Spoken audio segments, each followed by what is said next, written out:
This is JPG Radio.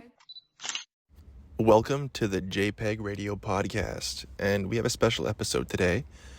We'll be talking about my car. Just as music is an extension of myself, I would say my car is too.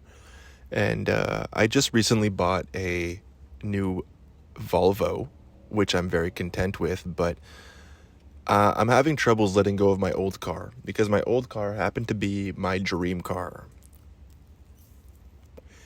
It happened to be my dream car. It was a 2006 Honda Element in kiwi green, and I'm sitting in it right now as I record this podcast, actually, because I wanted to do a special episode about some of the best albums that I've listened to in this car. Now, the rules are simple. The rules are albums that I freshly heard in the car. So I can't go into my top 10 albums, Future Sex Love Sounds by Justin Timberlake is one of my favorite albums. The Eminem Show, Good Kid, Mad City. These are all some of my favorite albums of all time, and they've been played in my car multiple times. However, sorry, the rule is, I have the hiccups. That's not the rule, but the rule is these albums that I'm going to be talking about have to be albums that I've played in my car fresh, brand new, okay? And, I figure it's a quick episode. It's an interesting episode maybe for some, I don't know, but, let's just start off with some of the big boys. Because I was brainstorming. I was like, what albums can I talk about? And there's actually quite a bit. There's actually quite a bit of albums that I played for the first time in this car that I've really, really enjoyed. And when I started going back and I was like, oh, wow, I forgot about that one. So, yeah, let's just start off with like the three big boys that I think are pretty obvious. And I'm going to rate them on 10 in comparison. They're not in any particular order, by the way. Like, I think I'm just going to rate some of them on 10. I won't go into too much detail. But let's start off with Travis Scott's Utopia. I'd give that album a strong 7 on 10. I love the production. Travis Scott is a great producer, as we all know. And he has some bangers on there. Also, one of Drake's best features is on that album. And yes, I'm a Drake fan. We've established this in the last episode that I do, in fact, enjoy Drake. Not just because I'm Canadian, but just because I think Drake has a lot of cadence. And I'm not going to go into it too much because it's on a Drake episode. That was last episode. But, Drake's best feature is on this album, in my opinion, or one of his best features. We got My Eyes, which is like one of the best Travis Scott songs to ever come out. That beat change is just like extraordinary. Every time I hear it, I get goosebumps. No pun intended. The album is just really, really good. I give it a 7 on 10 because there are some like parts of the album I'm not super duper huge on, but when I say that, it's not like, oh, like I hate it, you know what I mean? Like there are so many other albums, and one of the other ones I'm going to get into has like one of those crazy duds in it where it's like, fuck, this would have been a 10 on 10 if it wasn't for this. I wouldn't say that about this album. I think it's also because I'm not the biggest Travis Scott fan. Like I really enjoy his music for the most part. And I don't think Travis Scott has like a weak discography in any way, shape, or form. But, this album definitely just like it didn't resurrect like a love for Travis Scott. It didn't like spark a stan, like a Travis Scott stan inside of me. You know what I mean? It was just it's a good album. So we'll move on to the next one. Let's talk about For All the Dogs by Drake. That was another album I listened to in this car, and a strong 7 on 10 too. Maybe a 6.8 on 10. No. Well, it's because Drew Picasso was on there, and I'm not a big fan of that song at all. But I do like a lot of the music on that album. So,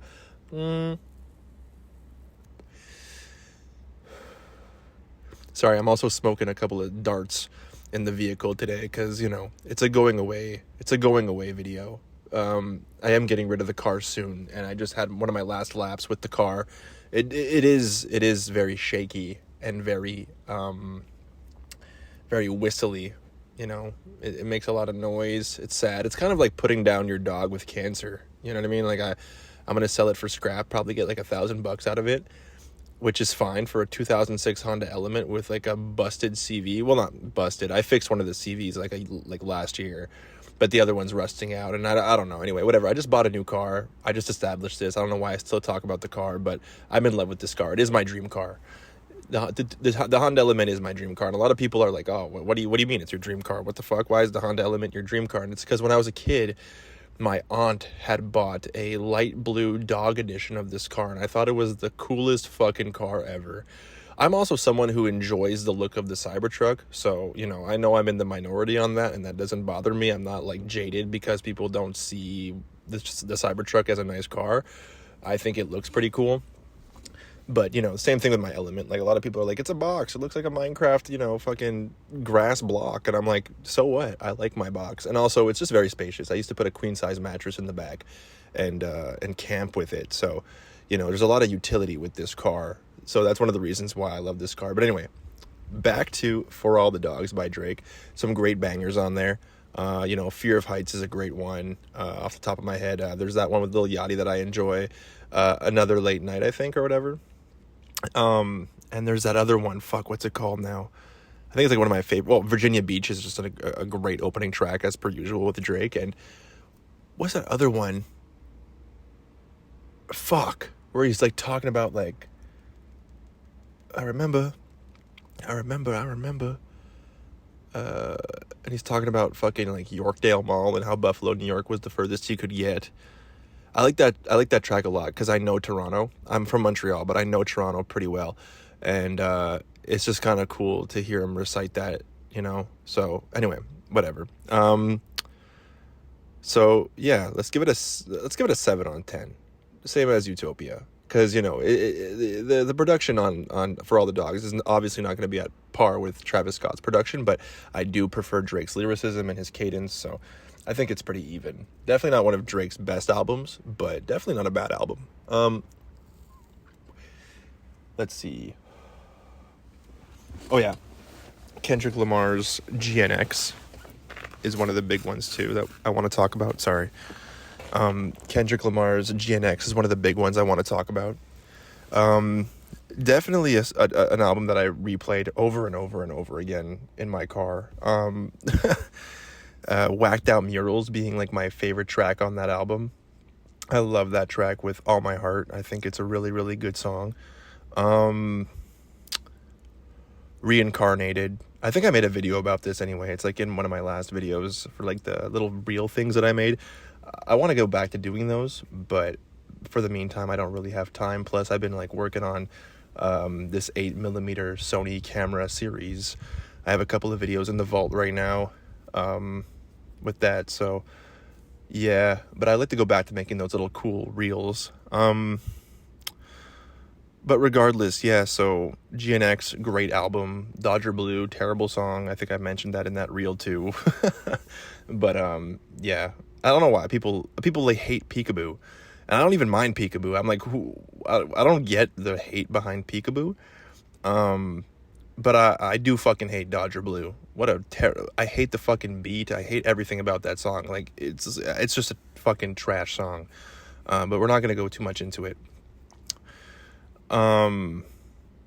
Yeah. So those are the big 3 albums that I didn't even give it a rating. I would say GNX is probably like a strong 9 on 10. I think that's what I gave it to in that video. A 9 on 10. Sorry, there's someone like talking and stuff. I thought it's like 1 o'clock in the morning. So I didn't think anyone was going to be outside at this hour, especially in this specific part of town that I'm in. But, I'm always surprised with Montreal. Yeah, so GNX a 9 on 10. Definitely. Now we're going to get into some of the different albums. We're going to get into some of the albums that, are not the biggest ones. Sorry, I'm blanking out. It's kind of an emotional time for me, okay? This car really means a lot to me, and it's sad to see it go. It has to go, but it's sad to see it go nonetheless. So I apologize if I'm a bit like, if I sound a bit off. Let's see. I think the next one we're going to talk about is an album that I think is almost like a 10 on 10. And in my honest opinion, this album is better than GNX and better than For All the Dogs. It's better than any of what the top three, like, you know, like well, fuck, if you count My Delete Later, it fucking surpasses My Delete Later by a billion percent. I think that's one of my least favorite J. Cole albums of all time. I even have trouble, like, claiming it as a J. Cole album. It doesn't even feel like a J. Cole album. It feels like a bunch of outtakes. But No Idols by Domo Genesis and The Alchemist is going to go up there for sure. It became one of my favorite rap albums of all time very easily. This album is just, first of all, The Alchemist is a very, very talented producer. Very talented producer. I enjoy a lot of his production. Now, I understand people who don't enjoy him because he plays a specific niche. You know what I mean? It's kind of like that lo-fi boom bap type instrumental with very, like, he samples a lot of 50s, 60s, and 70s guitar and piano riffs, you know, so it's a very niche. It's definitely not like a Chicago drill beat. If you're looking for a Chicago drill beat, go look up Almighty So Too, which is another album that I listened to in this car and I really enjoyed. You know, Chief Keef never disappoints with his instrumentals, I'm not gonna lie to you. But yeah, while we're on the topic of Almighty So Too, I'll give that a strong 6 on 10. 6.8 on 10. Pretty good album. I liked it. And that's another album that I listened to in this car. But going back to No Idols by Domo Genesis and The Alchemist, great album. The cover art too. Like, I'm a sucker for cover art. You know, if I like a cover art, I'm gonna definitely listen to the song. I'm just that kind of guy. You know what I mean? Like, I associate the cover art with whatever I'm listening to, which is why For All the Dogs for me works so well, which is why GNX obviously works so well, which is why Utopia works so well. It's because the cover art really matches like the aesthetic that the album is. And the same thing goes for No Idols. No Idols is like it's like the Windows XP hill, but in the foreground it's like JFK assassination. And I don't know how to explain it, but it just fits everything about this album. And like, I don't know, man. Like, first of all, the whole album kind of just like bleeds into each other. So it's kind of like that Skrillex album, which is another album I'm going to get into in a second. But it bleeds into each other and it just works so fucking well. You know what I mean? It's just a great album. So going to give that a 9 on 10. It's better than anything that the top three or the big three have put out as of recent. You know, there's Not Like Us, you know, is like charting for like the longest time. Not Like Us doesn't touch any of these songs, man. Like, it doesn't even come close to any of these songs. Like, No Idols is just cover to cover bangers. There's not one single bad song on this album. The only reason why I give it a 9 on 10 is that sometimes it feels like there's missing a thing. Like, it's a damn near close 10 on 10 album.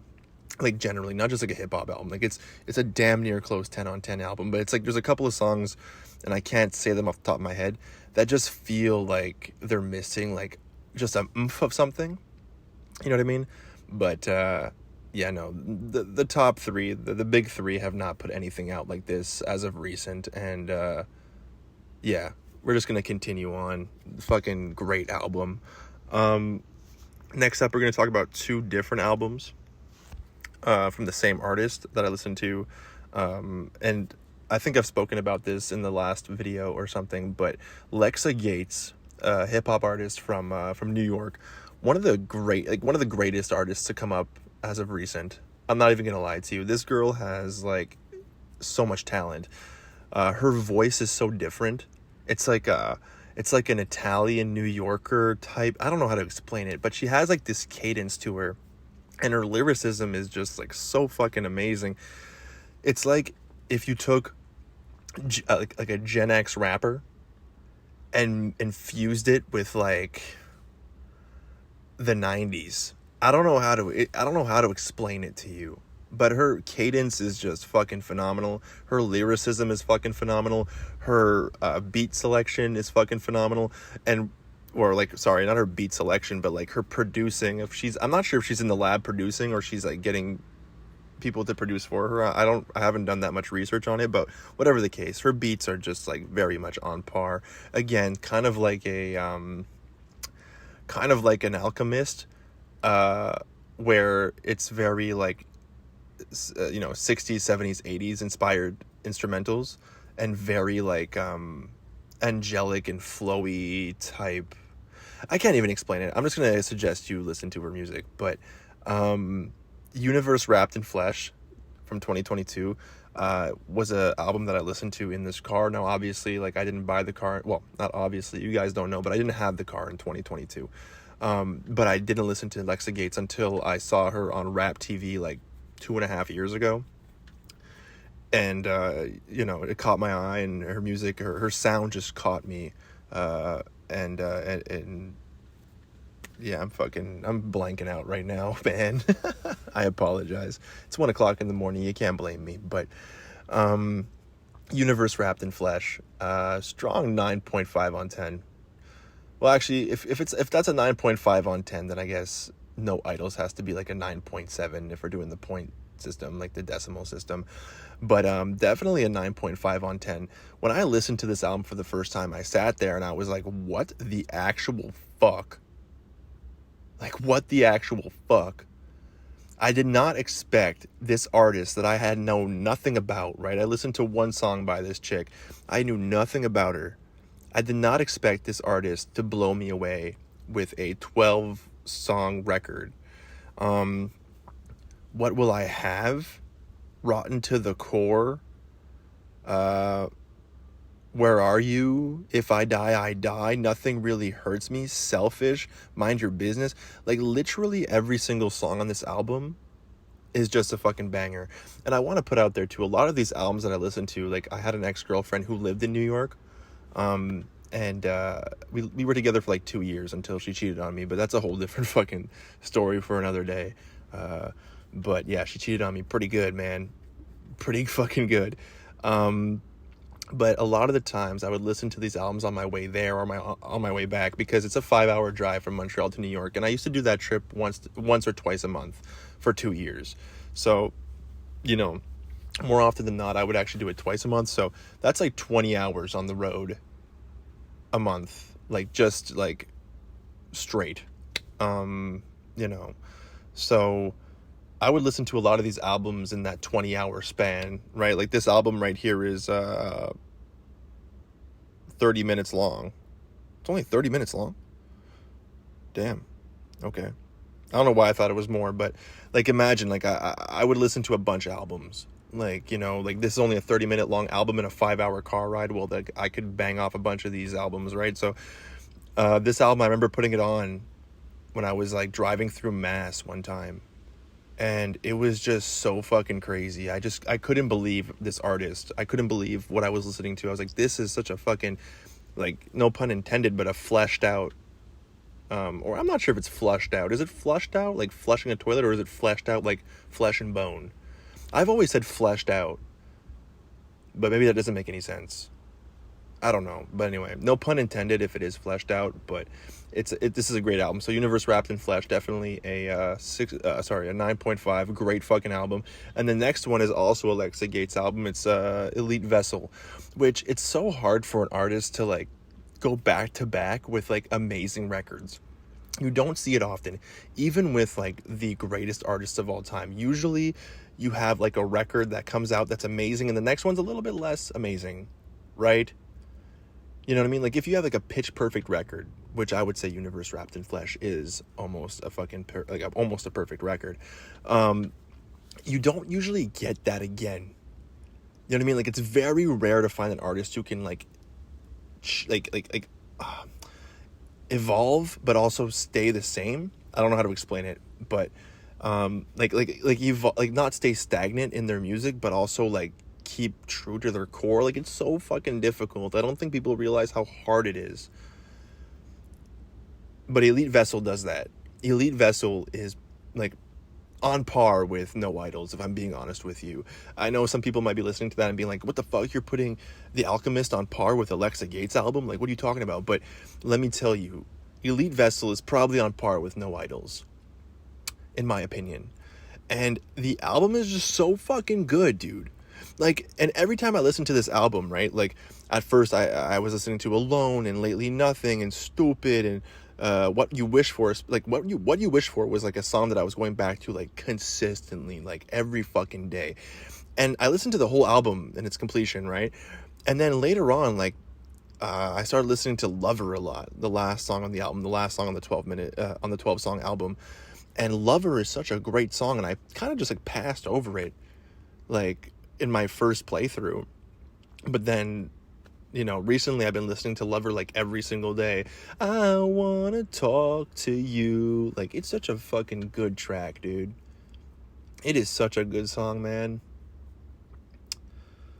But yeah, Universe Wrapped in Flesh Elite Vessel is definitely on par with No Idols by The Alchemist, in my opinion, and definitely deserves to be up there. And again, this album is better than anything that the big three, I keep saying the top three for some reason, but it's better than anything the big three have put out as of recent. Like, I know you might think I'm crazy, but Not Like Us, I always use Not Like Us because Not Like Us was like the song of the fucking summer, the song of the year, or whatever. Like, it was being played, whatever. And I don't mind the song. I actually, you know, it's catchy. It's an earworm. But when I tell you that Not Like Us doesn't even come close to anything on this album, man, I'm telling you,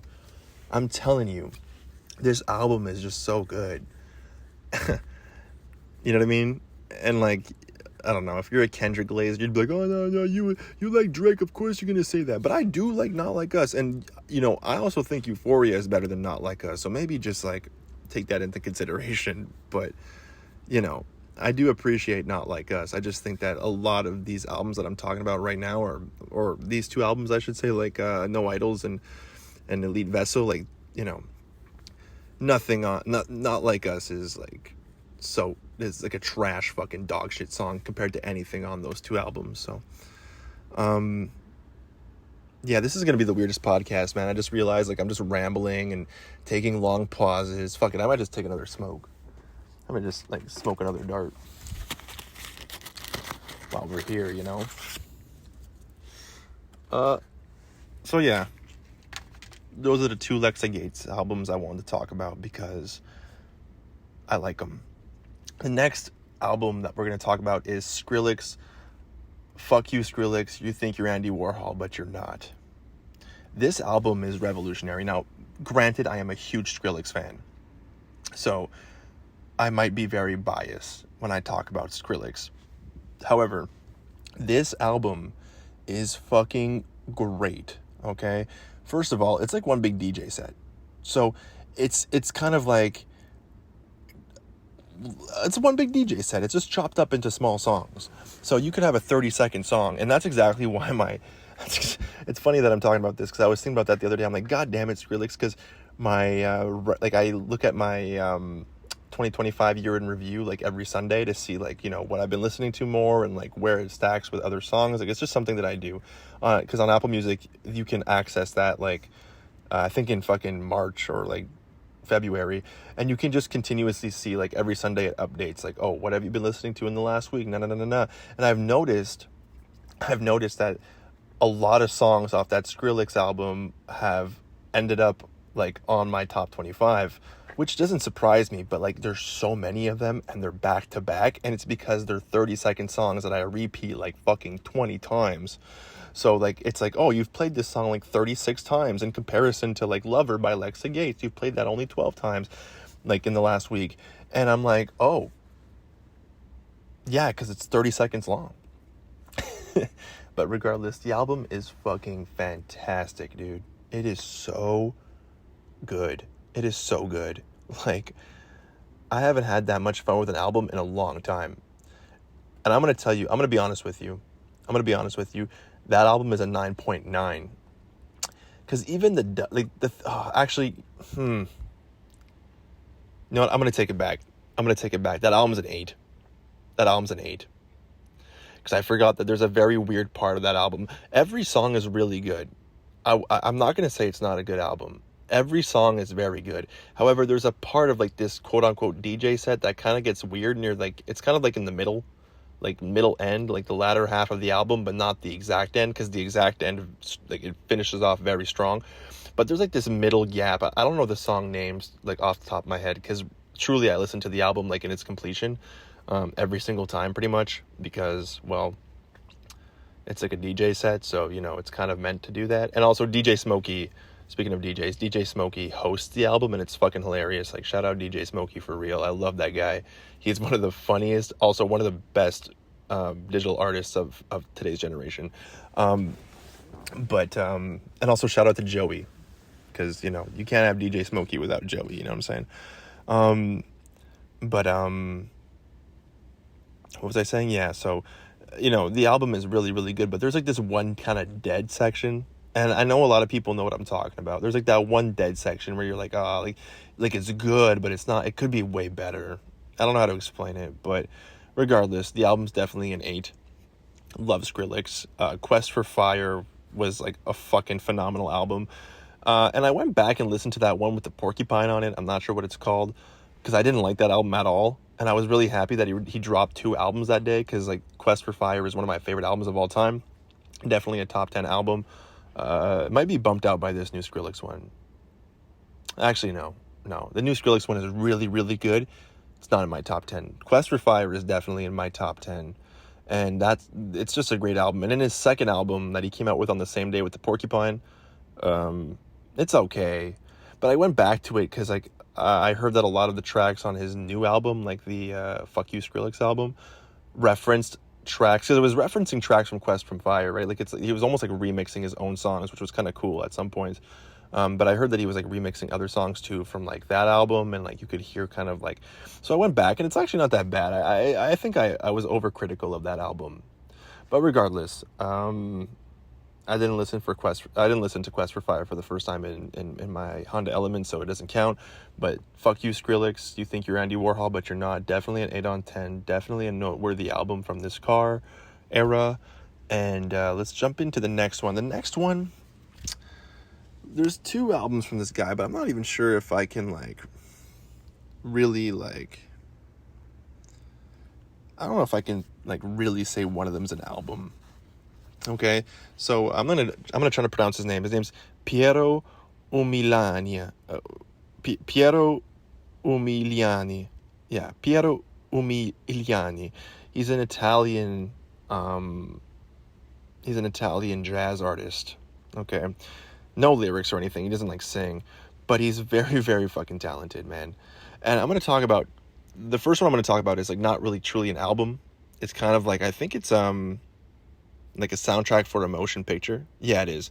It's called Agente 3S3 Massacro al Sole. And it says right here, original motion picture soundtrack. Yeah, so it's a soundtrack, and most of the songs sound exactly the same. Like, they're just sequenced. It's like, you know, the title of the movie and the sequence it's in. But it's a very good soundtrack, even though a lot of the songs sound exactly the same, but there's different like tweaks to them. I don't know. It just really appealed to me. So I'm not even sure if I'm going to count that as one of the albums I've played in this car, because it's truly just like the same song 12 times, but just like altered slightly. But I will talk about this album, and it's called La Ragazza dalla Pelle di Luna. Okay, and it's fucking phenomenal. First of all, I saw the cover of this album, and it's like a naked woman with censored boobs, and I'm like, what the hell? And the like font on the album is like something you would see in like I don't know, Microsoft Paint or like fucking word art or something. So I had to check it out, man. I was like, who is this guy? It's from 1970. Like, what's going on? Why is this being suggested to me? Or was it even suggested to me? I don't even remember how I fucking came across this, to be honest. But I was like, I have to listen to this. And when I tell you, this album would have been a 10 on 10 if it weren't for one fucking stupid ass song. Ciega Ciega. Fucking Ciega Ciega, dude. Is it Ciega Ciega? Yeah, it has to be Ciega Ciega, man. Fucking Ciega Ciega, dude, is one of the worst songs of all time. And it's not because it's a bad song inherently. It's because this entire album has this crazy, amazing undertone jazz vibe to it. Very laid back, very relaxed. If you had to write a paper tomorrow on like quantum mechanics and you needed something to listen to, I would strongly suggest this album. But I would suggest this album without fucking Ciega Ciega, track number 6. Because track number 6 is a piece of shit track that should not be on this album. It is completely opposite to anything you find on this album. And when I say this album would have been a 10 on 10, fucking an 11 on 10, this might have been one of the best albums I've ever listened to. This would have been in my top 5 albums of all time if it wasn't for this stupid fucking Ciega Ciega track, dude. It is so jarring because you'll be listening to the album, and if you forget that Ciega Ciega is there, your listening experience goes from like tranquil amazing to god awful, let me get my phone, let me press skip. And when you're someone like me who wants to listen to an album in its entirety and you feel like you just want to press skip, it's the worst feeling in the world. Because you want to listen to the project and you want to listen to what the artist, had in store, what the artist, was thinking of, or you want to listen to the artist's art, the way that he artistically portrayed it, is what I'm trying to say. And when you want to skip a song, it just feels like so like rude, but also it's like, man, what were you thinking? I don't know how to explain it more than that. But yeah, if you want to listen to this album, while you're studying, remove Ciega Ciega. Keep the rest of the album, remove Ciega Ciega, make a playlist with all the songs in it, except for Ciega Ciega. You know what I mean? I've actually have been thinking of doing that because sometimes I put this album on and I've recently, I think it was 2 weeks ago, I put this album on while I was working and I forgot about Ciega Ciega and it pissed me off. It literally, it wasn't just it was like, fuck this stupid fucking song. I audibly said, fuck this song, and I pressed skip. That's how much I hate this song. You don't get it. I don't think you understand. A damn near perfect album was wrecked by one song. And I'm not saying the song is bad. If the song was a single, I'd be like, okay, we're chilling. It's okay. It's nothing great. But when it's in the dead-ass middle of this album, it's a 12-song album, it's in the dead-ass middle, and it's just completely the opposite tone of the rest of the album. Like when I tell you it's like a complete 180. It's like if I don't know, what's a good example? It's like if NBA Youngboy in the middle of his album stopped rapping and started covering a Celine Dion song, and you're not with any trap beats, not with a fucking steel drum or anything. I'm telling you, one for one, reciting a Celine Dion song, covering a Celine Dion song. That's what it feels like. I swear to God.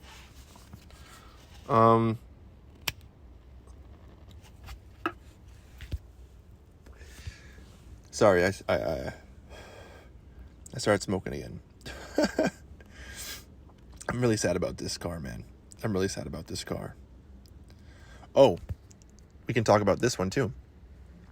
Rosalia's Motomami. What a great album. What a great fucking album. We'll get into some of the Latino music, because I've been listening to a lot of Latino music recently, a lot of Latino music. And Motomami by Rosalia, I made a video on, actually. It is a great album. It's a really, really good album. I would give it a strong 7.9 on 10. I'm not sure. Did I give it a rating in the video? I don't know. Whatever the rating in the video is, I give it back. Definitely a great, great record, man. From cover to cover, it just sounds great. And it really just, that's what I like about Rosalia in general. Rosalia is always, kind of just fucking around with sounds. She's never, trying to put herself in a box. Kind of like Karol G, Karol G's like that, too. And we can talk about Karol G's album, too, because I listened to that in the car, too. Whatever her last one was. I don't know the name of it, to be quite honest with you. But I know Motomami. Trust me, when you see Rosalia, naked with a biker helmet on, you don't forget the fucking name of the album, let me tell you. But Yeah, like that's what I like about Rosalia. Is like even on her album with her ex, or like her little EP with her ex, like it's all different. It's never like, oh, like I'm in I'm in store for another Rosalia album, like I'm getting ready, you know what I mean? Like you can't really prepare yourself for a Rosalia project because like she just like doesn't give a fuck. And I like that about her. You know, she's like she'll just like Hentai is like my favorite song on that album, and it sounds like nothing else on the album. You know what I mean? Uh, and I know I was just saying before, like with the Piero album, you know, it pissed me off because like that one track is so jarring because it's like such a different vibe. But that's because the rest of the album is that one vibe, right? Rosalia doesn't put, like I said, she doesn't put herself in a box.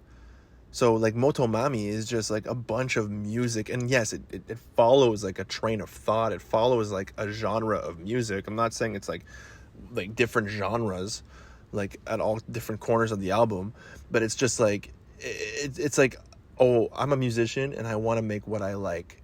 I don't want to make cookie cutter music for the masses. I just want to make, and that's what I like about Rosalia, and that's why I'll continue to listen to Rosalia, because she's just very, very talented that way.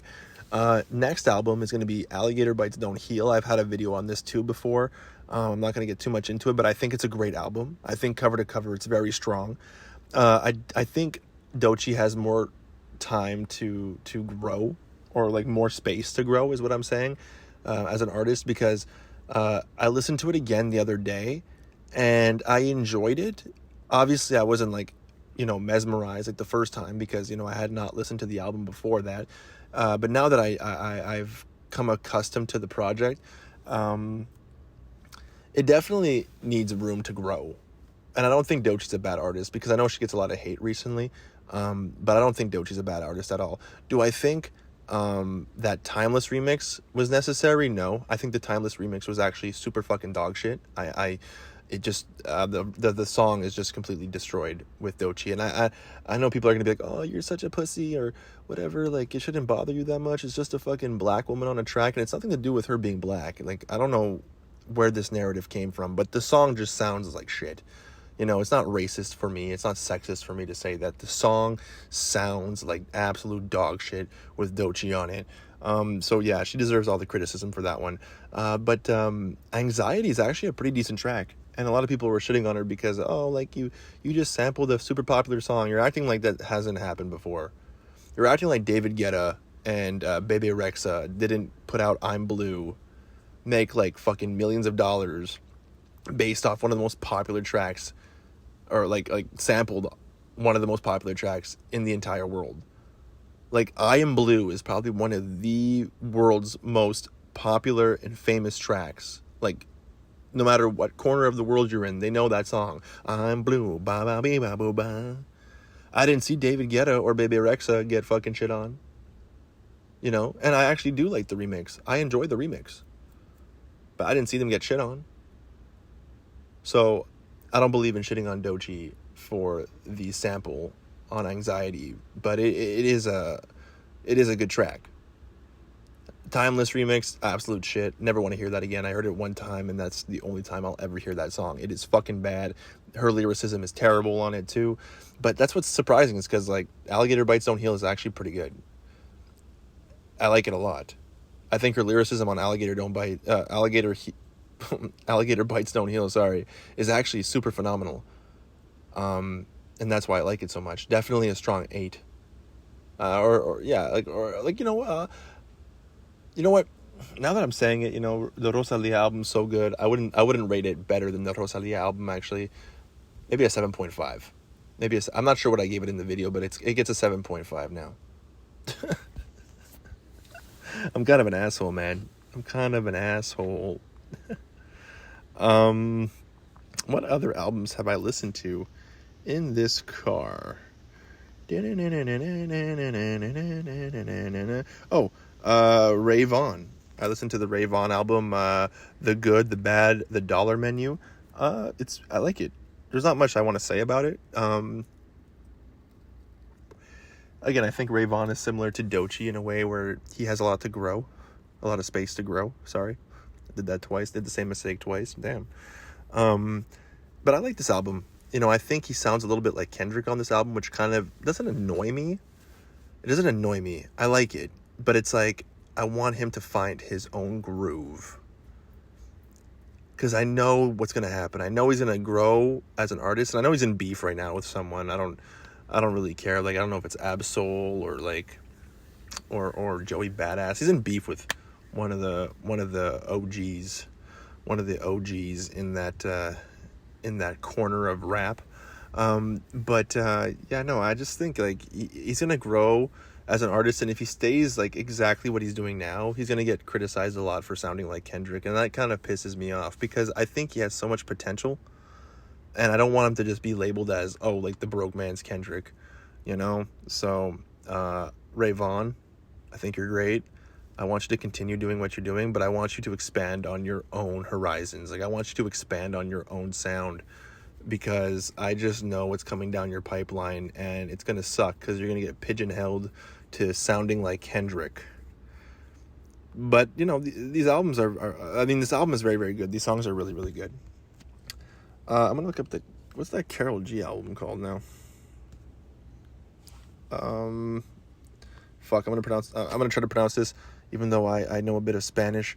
Mañana será bonito. Bichota Season. This came out in 2023, and this album's really good. I'm not going to say it's the best album I've ever heard in my life, but I'm going to give it a strong 6.9 on 10. I like Karol G's Cairo a lot. It's like one of my favorite songs of this year, if not of last year, if not of the year before that. I'm not sure when the song came out, but I started listening to it like pretty much this year in January, and I really, really enjoyed that song. I like that new song she just dropped too, Latina Forever. Very great track. Very good track. I love Karol G. I really, truly love Karol G. I loved her Netflix documentary. I loved everything that she's been putting out recently. And this album's good. It's decent. I like it. There's a lot of good tracks on this album. And that's pretty much all I can say about it. There's not really like much. What's another album I listened to this year? Oh, Peso Pluma Exodo. Yeah, I did listen to Peso Pluma Exodo in this car as well. Great album. I think Bruce Wayne. No, I don't think. Bruce Wayne is my favorite song on the album. I think it's a very, very, very, very, very good song. It's probably one of my favorite songs of the year, to be quite honest with you. And I know you're like, oh, this album came out last year, Zach. But, I'm talking about, like... Well, no, actually, that's not an excuse. I started listening to this album in 2025, so, I get it. Anyway, whatever. This year, Bruce Wayne has been... Fuck, I'm tired, man. I'm fucking tired. I apologize. This might be the most half-assed podcast I've recorded thus far. But yeah, Exodo, Bruce Wayne, great fucking song off that album. And I also like that Rich the Kid song, Give Me a Second. Also, Put Him in the Fridge is pretty good. I don't even mind Cardi B rap it in Spanish. That was pretty chill. And there's a Quavo song on here, I think, too, that's okay. It's okay. I'd give this album maybe a 6.2. Yeah, it's a decent album. By the way, when I say a 6.2, I'm a very hard marker when it comes to music, because I'm very, very specific with what I like when it comes to an album. So a 6.2 is not bad, by the way. It's definitely not a bad mark. I just like to be relative and be honest, because I can't just give everything a fucking 7 and 8. You know what I mean? It has to earn that spot. So a 6.2 is good. It passes. I would listen to it again. That's what a 6. That's what a 6 means. A 5 means I might forget about it. I'll probably not go back to the whole album again. Anything under a 5, I'll probably forget about it. And a 1 is I won't forget about it, but it will be for the wrong reasons. You know what I mean? A 6 is I'll go back to the album, or I'll go back to certain songs on the album. A 7 is I definitely could have that album in rotation again. An 8 is I've definitely listened to that album more than once already. A 9 is, yeah, this album's fucking amazing. And a 10 is I will always remember this album, but I'll try not to listen to it as much. Does that make sense? A 10 is I will not listen to this album too often, but I'll always remember it. And if I'm having an extremely like rough time or I need like this album in my life, I'm playing it right away. I do that. I'm weird that way. Like my favorite song of all time is Don McLean's American Pie, and I choose to not listen to that song as much as I want to because I don't want it to die on me. I don't want it to be like, oh, this is a bad song. You know what I mean? Because when you overplay a song, sometimes it just gets tiring. You have to give it like, it's kind of like smoking weed or like drinking alcohol or something. You need that like reset time to gain your tolerance back. Same thing with music. So that's why I don't want to listen to my favorite albums all the time, because I would feel like I would kill them. Yeah. There's definitely some other albums I can talk about before I end the podcast. We're at 45 minutes. And a lot of this probably didn't even make sense, and the audio is probably all choppy. By the way, I apologize for the last episode's audio and how it kind of just like shit the bed, because I recorded it on my phone, and I'm not sure if like after a certain time like the recordings get bad. I'm not sure, but or like they lose like their audio quality for like storage purposes. But yeah, I apologize for that. I apologize profusely, matter of fact. But let me just see.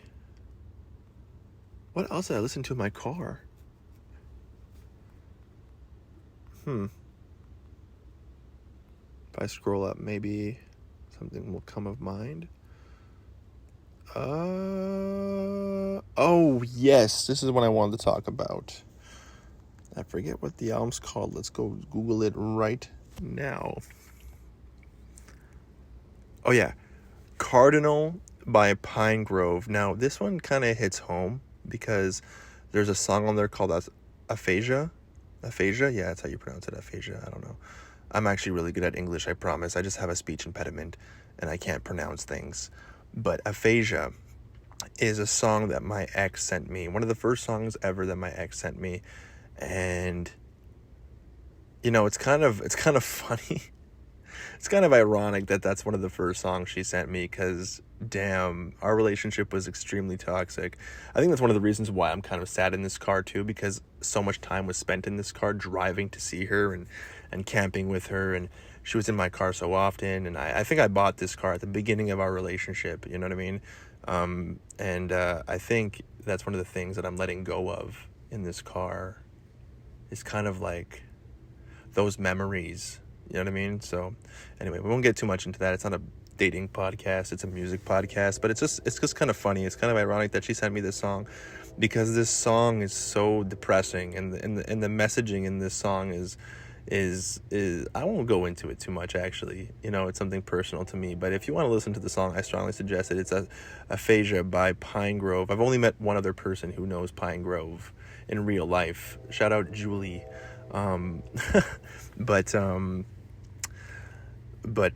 this album's really good. I enjoy Pine Grove. If you don't know what they are, they're an alternative band, and you know, they're the lead singer's voice. I'm not sure. I haven't done my Pine Grove research. I don't know who the musicians are in Pine Grove or the band members, but the lyricism's super fun, and the way that it's portrayed in the songs, and the way that the lead singer sings, like just his voice is just very, very intriguing to me, and I like it. So I enjoy this album quite a bit. I think it's pretty fun, and I like the cover art for their albums. It's very like minuscule, very like, I don't know. Pine Grove I'm stuttering. Pine Grove in general just scratches an itch in my brain that I really, really enjoy. Yeah, Cardinal, definitely a 6.5 on 10. Yeah, better than the Karol G album, for sure. Karol G album is really, really good. There's certain singles on there that are just like, you can't replicate, and I'm like, fuck yeah. But then there's other songs, I'm like, oh, whatever, who cares? But this album, like, a lot of it is very thought-provoking, you know, in the most simplest of ways. Not like, you know, not lyricism that'll make you like sit there and read the fucking lyrics and be like, what does he mean? But it's more like lyricism, and this is what I like about this kind of lyricism. It's like lyricism where it's very basic in your face, but it makes you reflect on yourself. You know what I mean? It's like looking at an art, like it's like anything in art, you know, looking at an art piece at a museum and being like, huh, what does this like make me think about myself? And like, you know, what is this telling me about my personal identity? And I feel like Pine Grove does that they do that in almost every single one of their songs, which I find pretty fun. But I feel like I'm definitely missing out some albums. But like I'm talking about noteworthy albums, like, you know, there's that Yellow album by Cole Bennett, which I didn't mind, but it's definitely a 5. Like I don't really want to go and talk about every 5 and every 4 and every 3. You know what I mean? Like, you know, you want to talk about like a 2 or a 1. There's I Am Music. I Am Music is definitely a 2 or a 1. But like, you know, like I don't want to talk about all the 5s, and also like I don't want to diss certain records. Because, like, for instance, like, the Yellow record by Cole Bennett, like, I like what he had there. Even though I don't know these people personally, I just feel like I don't want to judge their art in a terrible way because I thought it was mediocre or mid or whatever. But, like, the Yellow album, for example, I give it a 5 because I like what he's doing. I like the idea of the Yellow album. You know, I respect Cole Bennett, and I enjoy, like, most of the beats and stuff, but I don't go back to it. Sometimes, like, a couple songs play, you know, like, First Night, I think it's called, with Juicy J and Tizo Touchdown. You know, I think about that song quite a bit. You know, I don't know why, but it's like a earworm, like, they're gonna hit it on the first night. But it's not something I would go back to. And I think there's another song on there with Chief Keef and Lil Yachty, which I thought was pretty cool, too. But, like, I'm not gonna go back to it consistently, you know? But yeah, I remember listening to that album and being like, oh, this is okay. It's definitely decent, you know, decent 5 for sure. I'm just thinking of some great fucking albums that I've listened to in this car for the first time and being like, wow, this was actually like insane. Or maybe I should just go through the bad albums. Oh shit, American Dream by 21 Savage. That's definitely in there. I listened to that track. Does that even count, though? I don't know if that... Did I listen to that before or after I got on the plane? Because I remember that album came out, like, I think a day before I went to France in January. I remember listening to that album, like, all the time in France. And being like, yeah, I'm so close to the UK. I'm 21 Savage, man. I'm so close to the UK. Did I listen to that in my car first, or did I listen to that on the plane? I think I did wait for the plane to listen to that album, because I was like, oh, I'll listen to this album while I'm on a 6-hour flight. How long is that album, out of curiosity? It's an hour. It's a 15-song album. That's an hour. Okay, that's actually pretty low. So then it did take up a large, or like a fifth of my time on that plane ride. Well, no, fuck. Actually, I was like in the air for, that was the plane ride from hell. Because then I had to get off in London. And the London airport's trash. Which is like the ironic part, because I'm listening to this fucking album. Yeah, I remember that now. Yeah, no, that doesn't count. 21 Savage's American Dream does not count, because I listened to it in the plane for the first time. Because I remember I was landing in London, and I wanted to start playing it like 30 minutes before I land in London. So when I land in London, it plays. And I know I should have been playing Central C, which I ended up doing too. I started playing Central C and stuff just to be like, oh, I'm in London listening to Central C. Look at me. But I remember like, oh, this song, like, you know, he was talking about like, you know, being deported back to London. And so I thought it'd be funny to listen to this album while I was in London. Yeah. So it doesn't count. It doesn't count. I didn't listen to it in the car for the first time. Shit. That would have been a good one. Let me just look back at some of these. Let me go back to how much time has this podcast been? It's been 55 minutes. So we'll go through like maybe a couple more.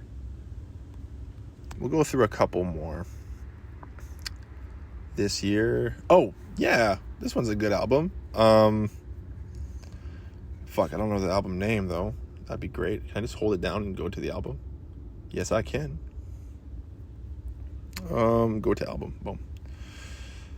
Life is Beautiful by Larry June, 2 Chainz, and The Alchemist again. I would rate this album a strong 6 on the nose. Alchemist is great, 2 Chainz is great. Larry June is good on some of the tracks, but I don't know, some of the tracks he kind of just kills it. I'm like, oh, like, not in a good way, like, oh, it's like, this is not a good song type of way. No disrespect to Larry June, I don't really know who the fuck you are, to be quite honest with you, but the 2 Chainz and the Alchemist stuff is really good. And I like the cover art. It's pretty fun. I don't know. 6, definitely a 6. Generation is a really, really good song. But again, Larry June fucking kills it. That's what I'm saying. Like, Generation would have been like a 10 on 10 song for some reason. I don't know. I just like 2 Chainz for some. You know what? I don't have to explain it. I enjoy 2 Chainz. Okay, I enjoy 2 Chainz. I like the way he raps. Okay, a lot of people go, "Oh, Zach, you like 2 Chainz like that?" And I'm like, yeah, you know what? Fuck it, I like 2 Chainz like that. It's not like one of those rappers that I'm always consistently up to date with. Like, you know, an album might come out and I might not realize. Like, I think this album came out and I was like, oh, a 2 Chainz album, okay. You know, I'm not like up to date with the guy, but like, fuck, I actually enjoy 2 Chainz. I enjoy 2 Chainz for what he is. He's an authentic rapper who doesn't like think too much of himself. He's not like, oh, I'm fucking like the best rapper of all time, right? He has a very different sound, a very unique sound, I should say. And he's good at rapping. His lyrics are fucking hilarious. The birthday song, when I die, bury me inside a Gucci store. When I die, bury me inside a Louis store. All I want for my birthday is a big booty hoe. That's a fucking, that song is iconic. It's hilarious, but people sing it and they don't even realize it's 2 Chainz. They're disrespectful. So yeah, I do enjoy 2 Chainz. So on Generation, I really like his like that Glock 19, it can barely drink. That's actually hilarious. But yeah, I enjoy that song. I enjoy his lyricism. But Larry June, bro, I don't know who Larry June is. I might be disrespecting like 2 Chainz' son or something. I don't know. But Larry June, like, don't get on the next track. Don't get on the next album, please. Oh, fucking that Some Sexy Songs for You by Drake and Party Next Door. I'm not a big Party Next Door fan. I won't lie, you know. I'm not a big Party Next Door fan, but this album was okay. It was like you know,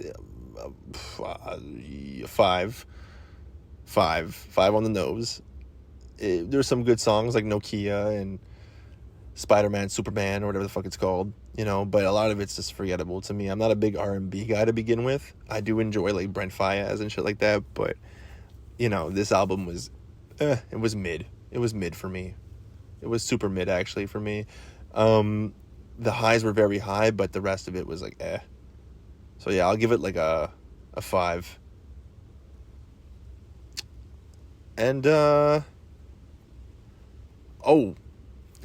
we're gonna end it off with, I just like thought of one. I thought of 2 actually. We're gonna start off with this one, so I don't forget it, because I'm probably gonna forget it. It's literally like 2:00 in the morning now. Go to album. There we go. Can't Rush Greatness by Central C. This is a strong 8.5 on 10. I think every single song on this album is amazing. I can't believe I didn't think of this when I was talking about the 21 Savage album in London and all that shit in my flight. But yeah, this album is fucking phenomenal. Really great. I'm not going to go through the whole thing because I'm tired, but Top Freestyle was a really good song. Limitless is a very good song. Truth in the Lies with Lil Durk is a very good song. Must Be is my favorite Central C song of all time. I fucking love that song. I don't know what it is, but like every time I hear it, I want to get an erection and like just like have a montage.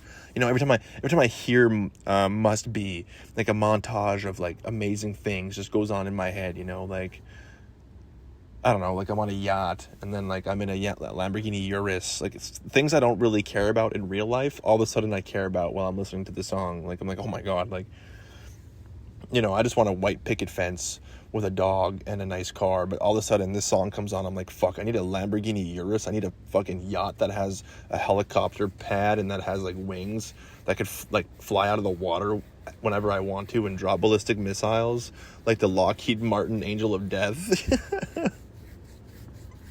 I don't know, man, but Must Be is just great. Great album. Like I said, like an 8.5 on 10 for sure. Definitely one of my favorite albums of this year so far, of 2025.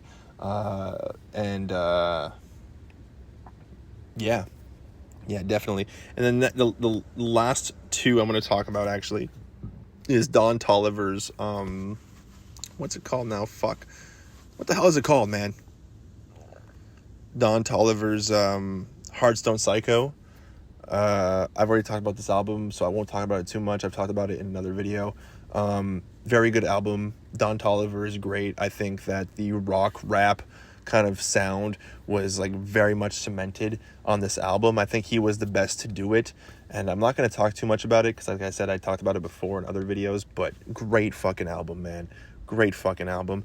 And last but not least, I could talk about both of them, but I'm going to talk about one, because there's like, I think Trap Kitty, is that what the album's called, by Young Miko, her first album? I'm not sure, but this Young Miko album is really, really good. It's called ATT, and it's the Apple Music edition because I have Apple Music, but whatever. This album is really, really good. It's 16 tracks, and I'm gonna give this album a strong 7.1. Because I really enjoy Young Miko's voice, and I enjoy like the beat selection and the instrumentals that she chooses to have on her albums. You know, I didn't really feel like there was anything missing necessarily, but I guess it's because there's a language barrier. Like I said, I've started learning Spanish. I do speak a bit of Spanish. Yo hablas español un poquito. All right, I fucked that. 1 second. Yo hablas español un poquito. Okay, that sounded much better. But some stuff still goes over my head, obviously. And I'm French too. Like, I'm half French. I speak fluent French. I'm perfectly bilingual. So a lot of the things I can catch, because Spanish and French are very similar in nature. But that doesn't negate the fact that, like, some things do fly over my head. So that might be a reason why it's getting a little bit lower of a grade than, some people make it out to be, because some people actually really enjoy this album, like, to the point where it's like one of their favorite albums. And, that's awesome. That's awesome that a young artist that's pretty relatively new in, like, the music world has such a classic album at such a young age. But I just don't get some of the lyricism because I'm not Spanish, so I can't appreciate it as much for that reason. But no, like I said, I think I gave it a 7.2, right? A 7.2 on 10. Cover art is okay. I enjoy the cover art for what it is, but I honestly, if I'm being honest with you, I don't think the cover art really matches the tone of this album, but that's just my personal opinion. Also, I'm looking at the Apple Music edition, so I'm not even sure what that really means. I've never seen the other cover for the regular edition, so maybe it's different. I don't know, but regardless, great album. I enjoy it. I'm looking forward to whatever Young Miko's next project is. She was on the Central C album on Gata, and I really, really enjoyed it, or whatever you want to call it. Cat, I think, yeah. Gata? That means cat in Spanish, correct? Yeah, what am I talking about? This is like Spanish 101. Like, now I'm making it seem like I don't even speak Spanish to begin with. But yeah, so she was on the Central C album, and I'm looking forward to her next project. Anyway, guys, I'm going to end the podcast here. If you listened this far, congratulations. I don't know how you could put up with that. I feel like I was rambling like a mile a minute. You know what I mean? But the thing about it is that, like, the more I do these, the more I learn how to tone myself. So I'm definitely going to look back at this podcast and be like, do not do what you did here. I'm still going to put this out because I feel like it's important for me to put it out, just because it's about my car, right? Let's not forget that I'm rating these albums because I've listened to them in my car for the first time. And the reason why I'm doing this is because I'm getting rid of my car, and it's a big part of me, and it's a big, extension of myself, like I said at the beginning of the podcast. So it's important for me to get this one out there, especially like in the future when I go back and I listen to this, for sure, because like a year or two down the line, I will be listening to this podcast and being like, damn, I miss my Element. I miss my Honda Element. Or maybe when I maybe when I buy my next one, because I'm definitely going to buy another Honda Element and probably build it or like repair it and make sure like it's fully functional, or like just as a passion project, you know what I mean? And I'll probably listen to this podcast again and listen to these same albums just for like nostalgia purposes. I don't know. But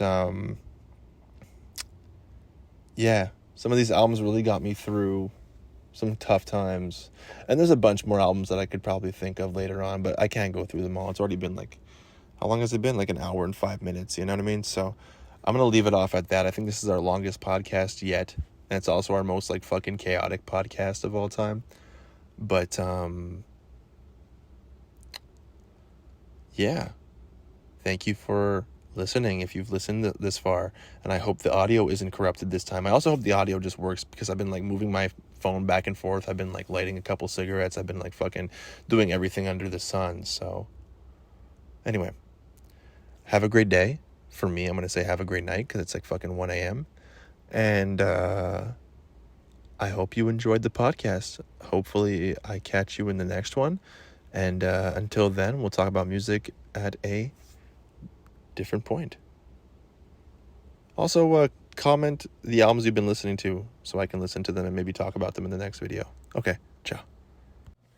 Hi, sorry, I just listened to the entire podcast and I wanted to add one more album to the albums in my car.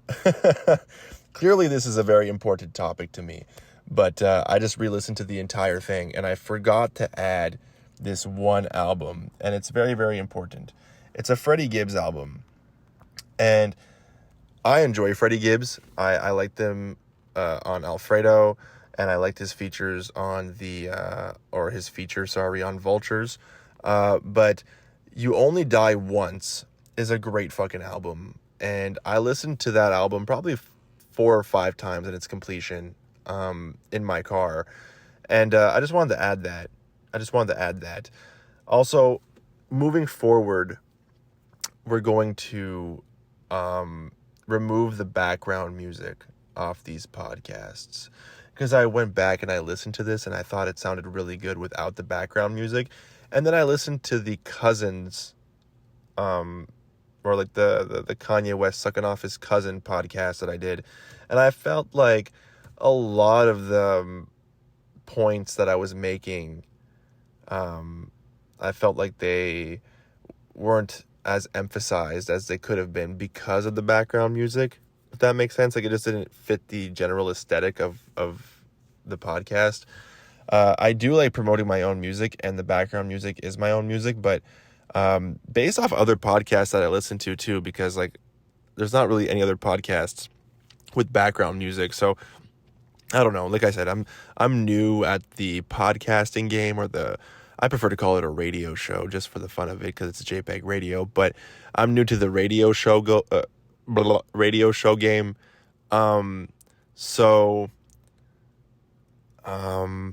Yeah, there's going to be some kinks that I have to work out, some quirks that I'm going to, it's not too hard, right? You just have to yap into a mic for like an hour and you have a podcast. It's not like this super hard task or feat, but there is some quirks and some kinks that I'm going to work out on. And, yeah, so no more background music. I really enjoy not having background music. And, yeah, so have yourself a great evening. I just wanted to add that one last album as well, because the Freddie Gibbs You Only Die Once album is really fucking good. Steel Doors is a great song, and I've had Steel Doors in my rotation until like up till now. So, or anyway, you understand what I'm saying. So, yeah, have yourselves a great night or day. I'm recording it at night, but could be day for you. Anyway, have a great whatever the fuck you're doing.